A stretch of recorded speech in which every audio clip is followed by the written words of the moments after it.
जय गुरु जी। शुक्राना गुरु जी। सारी संगत को जय गुरु जी। संगत जी, आपको पता है, जब भी हमारे मन में इच्छा होती है कि हमें गुरु जी का स्वरूप चाहिए, लेकिन हमें गुरु जी का स्वरूप नहीं मिल पाता, तो हमें गुरु जी का स्वरूप कैसे लेना चाहिए? गुरु जी का स्वरूप खरीदना चाहिए या नहीं खरीदना चाहिए? तो चलिए इसी पर एक आंटी जी का सत्संग सुनते हैं, जिसमें उन्होंने बहुत अच्छे से बताया है कि जब भी हमारे पास गुरु जी का स्वरूप ना हो तो हमें गुरु जी का स्वरूप कैसे मिलेगा। तो चलिए आंटी जी का सत्संग सुनाती हूँ। ये सत्संग पूरा ज़रूर सुनिएगा, आपको बहुत अच्छे आंसर्स मिलेंगे। संगत जी, मैं ऑस्ट्रेलिया में रहती हूँ और मेरी सिस्टर इन लॉ ने गुरु जी का स्वरूप मुझे भेजा। लास्ट ईयर मेरे मन में था कि मुझे स्वरूप ब्लेसिंग्स के रूप में ही चाहिए और मुझे प्रिंट नहीं निकालना है।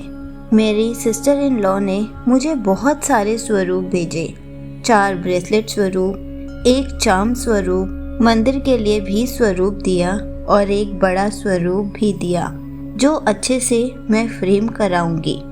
मैं अपने आप को बहुत ब्लेस्ड फील करती हूँ। मैं बहुत खुश हुई कि गुरुजी मेरे घर खुद आए। यहीं पर आंटी जी का सत्संग समाप्त होता है। संगत जी, देखा आपने, गुरुजी हमेशा कहते हैं मुझे जब भी जिसके घर आना होगा मैं खुद आ जाऊंगा, और हम कितने खुश हो जाते हैं। लेकिन जब हमारे पास गुरुजी का स्वरूप नहीं होता तो मन में यही थॉट आता है कि हम कहीं से प्रिंट निकलवा लेते हैं या फिर गुरु जी का स्वरूप खरीद लेते हैं। लेकिन संगत जी, हमेशा कहा जाता है कि गुरु जी का स्वरूप अगर ब्लेसिंग्स के रूप में मिले तो बहुत अच्छी बात है। हमें कभी भी गुरु जी का स्वरूप खुद के पैसों से नहीं खरीदना चाहिए, क्योंकि जब हम गुरु जी का स्वरूप खरीदते हैं तो हमें वो ब्लेसिंग्स नहीं मिल पाती। लेकिन जब गुरु जी हमारे घर खुद आते हैं तो वो हमारे लिए बहुत बड़ी ब्लेसिंग होती है। इसलिए हमें कभी भी गुरु जी के स्वरूप का प्रिंट नहीं निकलवाना चाहिए या फिर पैसों से कभी भी गुरु जी का स्वरूप नहीं खरीदना चाहिए। संगत जी, ऐसा नहीं है कि उसमें ब्लेसिंग्स नहीं होती या फिर उसमें गुरु जी विराजमान नहीं होते, लेकिन हमेशा से यही कहा जाता है कि जब भी गुरु जी डिसाइड करते हैं कि मुझे किसके घर कब पहुंचना है, गुरुजी खुद पहुंच जाते हैं और वो हमारे लिए सबसे बड़ी ब्लेसिंग होती है। जब भी हमें गुरुजी का स्वरूप मिले वो ब्लेसिंग के तौर पर ही लेना चाहिए। हमें कभी भी खरीदना नहीं है और ना ही प्रिंट आउट निकलवाना है। इसलिए अगर आपके पास भी गुरुजी का स्वरूप नहीं है, ब्रेसलेट स्वरूप, लॉकेट स्वरूप, चरण स्वरूप कुछ भी नहीं है, तो आप वेट कीजिए। गुरु जी ने टाइम फिक्स किया हुआ है।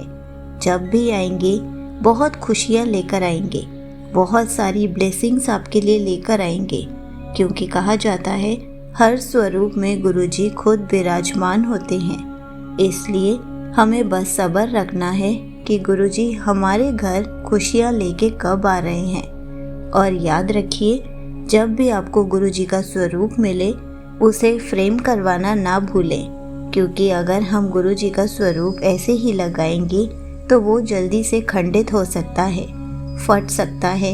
मंदिर में रखेंगे, चंदन का तिलक लगाएंगे तो स्वरूप खराब हो सकता है। इसलिए गुरु जी का स्वरूप मिलते ही सबसे पहले उसको फ्रेम कराएं। उसके बाद आप गुरु जी के स्वरूप को स्थापित कीजिए। गुरु जी के स्वरूप को हम घर के मंदिर में भी स्थापित कर सकते हैं। गुरुजी हमारे घर में आते ही अपनी जगह खुद बना लेते हैं। हम गुरुजी के स्वरूप को बाकी भगवानों के साथ भी मंदिर में स्थापित कर सकते हैं, क्योंकि उससे हमें गुरुजी को भोग लगाने में बहुत आसानी होती है। संगत जी, हम जब भी मंदिर में भोग लगाते हैं और हमारे गुरुजी का स्वरूप भी मंदिर में ही स्थापित है, तो वो गुरुजी को भोग लगाना ही होता है। हमें बार बार 2 अलग अलग जगह पर भोग लगाने की ज़रूरत नहीं है।